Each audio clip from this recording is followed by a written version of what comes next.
Hello friends, welcome back to my channel study botany. ഇന്ന് നമ്മൾ discuss ചെയ്യാൻ പോകുന്നത് സ്ട്രക്ചറൽ ഓർഗനൈസേഷൻ ഇൻ ആനിമൽസ് എന്ന ചാപ്റ്ററിലെ ഫ്രോഗിന്റെ അനാട്ടമിയെ കുറിച്ചാണ്. അപ്പം ഫ്രോഗിന്റെ ഡൈജസ്റ്റീവ് സിസ്റ്റം ആണ് ഇന്ന് നമ്മൾ ഡിസ്കസ് ചെയ്യുന്നത്. നമ്മുടെ ഹ്യൂമൻസിന്റെ ഡൈജസ്റ്റീവ് സിസ്റ്റം ആയിട്ടൊക്കെ കുറച്ച് സാദൃശ്യമുള്ളതാണ് ഈ ഫ്രോഗിന്റെ ഡൈജസ്റ്റീവ് സിസ്റ്റം എന്ന് പറയുന്നത്. അപ്പം ഇതിലുള്ള കുറച്ച് ടേംസ് ഒക്കെ നിങ്ങൾ പഠിച്ചിട്ടുണ്ടെങ്കിൽ ഇനി ഡൈജസ്റ്റീവ് സിസ്റ്റത്തിനെ കുറിച്ച് പഠിക്കുന്ന ചാപ്റ്ററിന് നിങ്ങൾക്ക് കുറച്ച് യൂസ്ഫുൾ ആയിരിക്കും. സോ ഫ്രോഗിന്റെ ഡൈജസ്റ്റീവ് സിസ്റ്റത്തിൽ ഇൻക്ലൂഡ് ചെയ്തിട്ടുള്ളത് elementary canal and digestive glands ആണ്. എലിമെന്ററി കനാൽ എന്ന് പറഞ്ഞിട്ടുണ്ടെങ്കിൽ ഈ മൗത്ത് മുതൽ അതിന്റെ ഓപ്പണിംഗ് ഓഫ് എലിമെന്ററി കനാൽ, ഹ്യൂമൻസിന്റെ കേസിലാണെങ്കിൽ ഏനസ് വരെയുള്ള ആ ഭാഗത്തിനെയാണ് എലിമെന്ററി കനാൽ എന്ന് പറയുന്നത്. അപ്പൊ ഫ്രോഗിന്റെ മൗത്ത് മുതൽ അതിന്റെ എക്സ്റ്റേണൽ ഓപ്പണിംഗ് വരെയുള്ള ആ ഒരു ട്യൂബിനെയും പ്ലസ് അതിന് ഈ ഡൈജഷൻ നടക്കുന്നതിന് വേണ്ടിയുള്ള ഡിഫറെന്റ് ഡൈജസ്റ്റീവ് ഗ്ലാൻഡ്സും ചേർന്നതാണ് ഫ്രോഗിന്റെ ഡൈജസ്റ്റീവ് സിസ്റ്റം. ഈ ഫ്രോഗിന്റെ ഡൈജസ്റ്റീവ് സിസ്റ്റം എന്ന് പറയുന്നത് കമ്പാരിറ്റീവ്ലി ചെറുതാണ്. അതിന്റെ റീസൺ ആയിട്ട് ഇവിടെ പറഞ്ഞിരിക്കുന്നത് ഫ്രോഗ് കാർണിവോറസ് ആയിട്ടുള്ള ഒരു ഓർഗാനിസം ആണ്. കാർണിവോറസ് എന്ന് പറഞ്ഞിട്ടുണ്ടെങ്കിൽ ഇവര് പ്ലാന്റ് ഈറ്റേഴ്സ് അല്ല,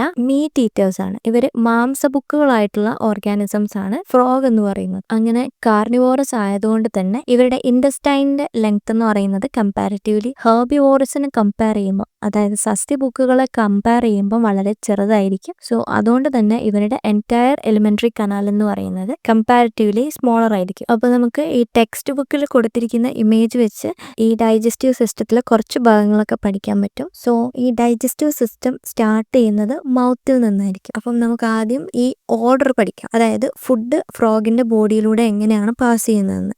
ആദ്യം മൗത്തിൽ നിന്ന് അത് ബക്കൽ ക്യാവിറ്റിയിൽ എത്തുന്നു. പിന്നീട് അത് pharynx, oesophagus, stomach, intestine, rectum and cloaca. ഈ ഒരു ഓർഡറിലാണ് ഫുഡ് പാസ് ചെയ്യുന്നത്. സോ ഫസ്റ്റ് തന്നെ ഫുഡ് ആദ്യം ക്യാപ്ചർ ചെയ്യുന്നത് ബൈലോബ്ഡ് ആയിട്ടുള്ള ടങ്കിലൂടെ ആയിരിക്കും. അതായത് ഈ ഫ്രോഗ് അതിന്റെ ടങ്ക് യൂസ് ചെയ്തിട്ടാണ് അതിന്റെ ഫുഡ് ക്യാപ്ചർ ചെയ്യുന്നത്. സോ ഈ ടങ്കിന്റെ പ്രത്യേകത എന്ന് പറയുന്നത് അത് ബൈലോബ്ഡ് ആയിരിക്കും. 2 ലോബ്സ് കാണാൻ പറ്റും.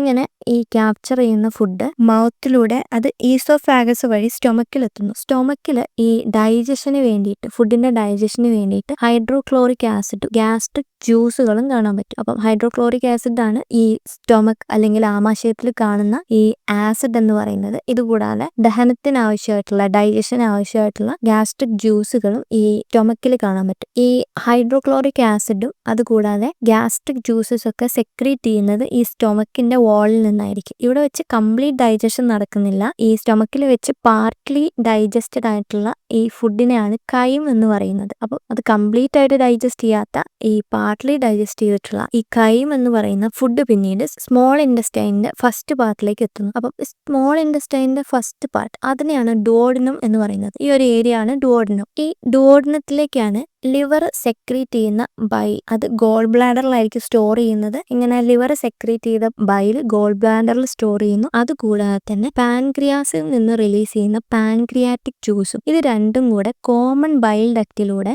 ഈ ഡുവോഡിനത്തിലേക്ക്, സ്മോൾ ഇൻഡസ്റ്റൈനിന്റെ ഫസ്റ്റ് പാർട്ടായിട്ടുള്ള ഡുവോഡിനത്തിലേക്ക് റിലീസ് ചെയ്യുന്നു. ഇതിൽ ബൈൽ എന്ന് പറയുന്നത് ഫാറ്റിന്റെ എമൾസിഫിക്കേഷന് ഹെൽപ്പ് ചെയ്യുന്നു. അതുകൂടാതെ പാൻക്രിയാറ്റിക് ജ്യൂസ് എന്ന് പറയുന്നത് കാർബോഹൈഡ്രേറ്റിന്റെയും പ്രോട്ടീന്റെയും ഡൈജഷൻ ഹെൽപ്പ് ചെയ്യുന്നു. അപ്പം ഈ ഇൻഡസ്റ്റൈൻ എൻഡ് ചെയ്യുന്നതിന് മുൻപായിട്ട് തന്നെ ഈ ഫുഡിന്റെ കംപ്ലീറ്റ് ഡൈജഷൻ നടക്കുന്നു. ഇങ്ങനെ ഈ ഡൈജസ്റ്റ് ചെയ്യപ്പെടുന്ന ഈ ഫുഡിനെ ഇൻഡസ്റ്റൈനിൽ കാണാൻ പറ്റുന്ന ചെറിയ ഫിംഗർ ലൈക്ക് പ്രൊജക്ഷൻസ്, ഇതുപോലെ കാണാൻ പറ്റുന്ന ഈ ഫിംഗർ ലൈക്ക് പ്രൊജക്ഷൻസ് അബ്സോർബ് ചെയ്യുന്നു. അപ്പം ഈ ഡൈജസ്റ്റഡ് ആയിട്ടുള്ള ഈ ഫുഡിനെ അബ്സോർബ് ചെയ്യുന്ന ഈ small microscopic finger like projections എന്ന് പറയുന്ന പേരാണ് വില്ലൈ ആൻഡ് മൈക്രോവില്ലൈ. ഇത് കാണാൻ പറ്റുന്നത് ഈ ഇൻഡസ്റ്റൈനിന്റെ ഇന്നർ വാൾസിലായിരിക്കും. സ്റ്റൊമക്കിന്റെ ഇന്നർ വാൾസിൽ നിന്ന് ഹൈഡ്രോക്ലോറിക് ആസിഡും ഗ്യാസ്ട്രിക് ജ്യൂസും ഒക്കെ പ്രൊഡ്യൂസ് ചെയ്യുന്നുണ്ട്. അതുപോലെ തന്നെ ഈ സ്മോൾ ഇൻഡസ്റ്റൈനിന്റെ ഇന്നർ വാൾസിലായിരിക്കും ഈ മൈക്രോവില്ലൈ ആൻഡ് വില്ലൈ കാണാൻ പറ്റുന്നത്. ഇങ്ങനെ ഈ ഇൻഡസ്റ്റൈനിൽ എത്തുമ്പോഴേക്ക് കംപ്ലീറ്റ് ഡൈജഷൻ നടന്നിട്ടുണ്ടാവും. ഇതിനുശേഷം ബാക്കിയാവുന്ന വേസ്റ്റ്, ഡൈജസ്റ്റ് ചെയ്യാത്ത ഈ വേസ്റ്റ് ആയിട്ടുള്ള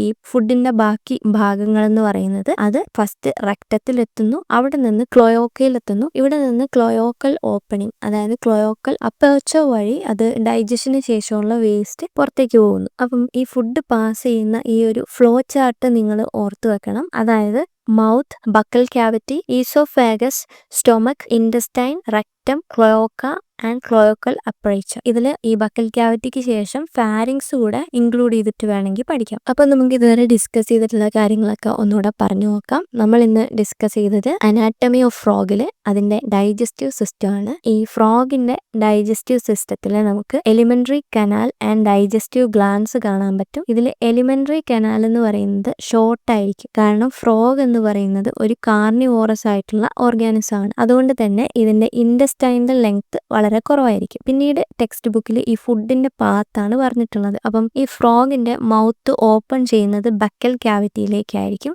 അത് പിന്നീട് ഈസോഫാഗസിലേക്ക് ഫാരിങ്സ് വഴി ലീഡ് ചെയ്യുന്നു. അപ്പം ആദ്യം മൗത്ത്, പിന്നീട് ബക്കൽ ക്യാവിറ്റി, ഫാരിങ്സ്, ഈസോഫാഗസ്, ഈ ഒരു ഓർഡറിലായിരിക്കും ഫുഡ് പാസ് ചെയ്യുന്നത്. ഈസോഫാഗസ് എന്ന് പറയുന്നത് ഒരു ഷോർട്ട് ട്യൂബാണ്. അത് നമ്മൾ ഹ്യൂമൻസിന്റെ കേസിൽ പറയുകയാണെങ്കിൽ ഈസോഫാഗസ് ആണ് അന്നനാളം എന്ന് പറയുന്നത്. അപ്പം ഈ ഈസോഫാഗസ് ഓപ്പൺ ചെയ്യുന്നത് സ്റ്റൊമക്കിലേക്കായിരിക്കും. സ്റ്റൊമക് അല്ലെങ്കിൽ ആമാശയം. ഈ സ്റ്റൊമക്ക് പിന്നീട് ഇൻഡസ്റ്റൈനിലേക്ക് കണക്ട് ചെയ്തിട്ടുണ്ട്. അവിടെ നിന്ന് പിന്നീട് അത് ഫുഡ് റക്തത്തിൽ എത്തുന്നു. Finally it opens outside by the cloaca. ക്ലോയോക്കയിലൂടെയാണ് ഡൈജഷന് ശേഷമുള്ള ഫുഡ് വേസ്റ്റ് പുറത്തേക്ക് പോകുന്നത്. പിന്നീട് ടെക്സ്റ്റ് ബുക്കിൽ ഈ ഡൈജഷന് വേണ്ടി ഹെൽപ്പ് ചെയ്യുന്ന ഡൈജസ്റ്റീവ് ജ്യൂസുകളെ കുറിച്ചാണ് പറഞ്ഞിട്ടുള്ളത്. അപ്പം ഈ ലിവർ ബൈൽ സെക്രീറ്റ് ചെയ്യുന്നു. ഈ സെക്രീറ്റ് ചെയ്യപ്പെടുന്ന ബൈൽ സ്റ്റോർ ചെയ്തിരിക്കുന്നത് ഗോൾ ബ്ലാഡറിലായിരിക്കും. പിന്നീട് പാൻക്രിയാസിനെ കുറിച്ചാണ് പറയുന്നത്. പാൻക്രിയാസ് എന്ന് പറയുന്നത് ഒരു ഡൈജസ്റ്റീവ് ഗ്ലാൻഡ് ആണ്. ഈ ഡൈജസ്റ്റീവ് ഗ്ലാൻഡ് ആണ് പാൻക്രിയാറ്റിക് ജ്യൂസ് പ്രൊഡ്യൂസ് ചെയ്യുന്നത്. ഈ പാൻക്രിയാറ്റിക് ജ്യൂസിൽ ഡൈജസ്റ്റീവ് എൻസൈംസ് കാണാൻ പറ്റും. ഇതൊക്കെ തന്നെ ഈ ഡൈജഷൻ എന്ന പ്രോസസ്സിന് ഹെൽപ്പ് ചെയ്യുന്ന എൻസൈംസും ഗ്ലാൻഡ്സും ആണ്. പിന്നീട് ഒന്നുകൂടെ ഡീറ്റെയിൽ ആയിട്ട് ഈ എങ്ങനെയാണ് ഡൈജഷൻ നടക്കുന്നതെന്ന് പറയുകയാണ്. അപ്പം ഫുഡ് ഈ ഫ്രോഗ് അതിന്റെ ബൈലോബ്ഡ് ആയിട്ടുള്ള ടങ്ക് വെച്ചാണ് ക്യാപ്ചർ ചെയ്യുന്നത്. ഇതിനുശേഷം ഇതിന്റെ ഡൈജഷൻ തുടങ്ങുന്നത് ഈ സ്റ്റൊമക്കിൽ വെച്ചാണ്. സ്റ്റൊമക്കിൽ hydrochloric acid and gastric juices ഒക്കെ സെക്രീറ്റ് ചെയ്യുന്നുണ്ട്. ഇതിന്റെ ആക്ഷനിലൂടെ ഈ ഡൈജഷൻ സ്റ്റാർട്ട് ചെയ്യുന്നു. ഇങ്ങനെ സ്റ്റൊമക്കിൽ വെച്ച് പാർഷ്യലി ഡൈജസ്റ്റഡ് ആയിട്ടുള്ള ആ ഫുഡിനെ പറയുന്ന പേരാണ് കൈം. ഈ കൈം പിന്നീട് സ്റ്റൊമക്കിൽ നിന്ന് പാസ് ചെയ്യുന്നത് സ്മോൾ ഇൻഡസ്റ്റൈന്റെ ഫസ്റ്റ് പാർട്ടിലേക്കാണ്. ഈ സ്മോൾ ഇൻഡസ്റ്റൈന്റെ ഫസ്റ്റ് പാർട്ടിനെ പറയുന്ന പേരാണ് ഡുവോഡനം. ഈ ഡുവോഡനത്തിലേക്കാണ് ഗോൾ ബ്ലാഡറിൽ നിന്ന് ബൈൽ, അതുകൂടാതെ തന്നെ പാൻക്രിയാറ്റിക് ജ്യൂസ്, ഇത് രണ്ടും കോമൺ ബൈൽ ഡക്റ്റിലൂടെ റിലീസ് ചെയ്യുന്നത്. പിന്നീട് ഈ ബൈലിന്റെയും അതുകൂടാതെ പാൻക്രിയാറ്റിക് ജ്യൂസിന്റെയും ഫങ്ഷൻസ് ആണ് പറയുന്നത്. ബൈൽ എന്ന് പറയുന്നത് ഫാറ്റിന്റെ എമൽസിഫിക്കേഷന് ഹെൽപ്പ് ചെയ്യുന്നു. പാൻക്രിയാറ്റിക് ജ്യൂസ് എന്ന് പറയുന്നത് കാർബോഹൈഡ്രേറ്റിന്റെയും അതുകൂടാതെ പ്രോട്ടീൻസിന്റെയും ഡൈജഷനും ഹെൽപ്പ് ചെയ്യുന്നു. അതിന്റെ കംപ്ലീറ്റ് ഡൈജഷൻ, അതായത് ഫൈനൽ ഡൈജഷൻ നടക്കുന്നത് ഇൻഡസ്റ്റൈനിൽ വെച്ചിട്ടായിരിക്കും. അപ്പം ഇൻഡസ്റ്റൈൻ കഴിയുമ്പോഴേക്ക് ഈ ഫുഡിന്റെ കംപ്ലീറ്റ് ഡൈജഷൻ നടന്നിരിക്കും. ഇങ്ങനെ ഈ ഡൈജസ്റ്റ് ചെയ്തിട്ടുള്ള ഈ ഫുഡിന് ഈ ഇൻഡസ്റ്റൈനിൽ കാണുന്ന numerous finger like folds, that is villi